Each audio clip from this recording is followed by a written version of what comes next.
ও ভাই, এই বসে পড়ে বিড়ি খাচ্ছেন কা?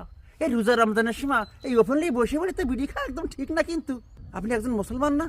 তা একজন মুসলমান হয়ে এই রোজা রমজানের সময় আপনি ওপেনলি বিড়ি খাচ্ছেন। রোজাদার ব্যক্তিকে সবাই রেসপেক্ট করে, হিন্দু মুসলিম খ্রিস্টান। আর একজন মুসলিম হয়ে আপনি এরকম সিগারেট খাচ্ছেন। এই যে আপনি সিগারেটটা খাচ্ছেন, এর ধোঁয়া কিন্তু মানুষের নাকে যাচ্ছে না?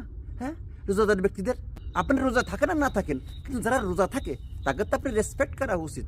এই বিড়ি খালি এই জামা কাপড় থেকে গন্ধ বেরোয়, এই শরীর থেকে গন্ধ বেরোয়, এই গাল থেকে বাক বাক করে গন্ধ বেরোয়। এই তুমি আমার সাথে কথা বলতেছো না, তোমার গাল থেকে যে কি গন্ধ বেরোচ্ছে বুঝছো? তোমার কথা কথা লজ্জা করতেছে, বুঝতে পারছো? হ্যাঁ, আর এই বিড়ি খাইলে, এই বিড়ি খাচ্ছে অপচয়। কি জানি বিড়ি খাইতে হবে? আরে বিড়ি খাওয়া তো হারাম। এই যে আন্দোলনের কথা করছেন, এই আন্দোলন করে কোনো লাভ আছে কন? আর একদিন তো মরতেই হবে। আপনি রোজা থাকেন না ভালো কথা, আপনার আর একজনের ক্ষতি করে এই যে আপনি পাপ করছেন, কাজটা কি ঠিক হচ্ছে ভাই?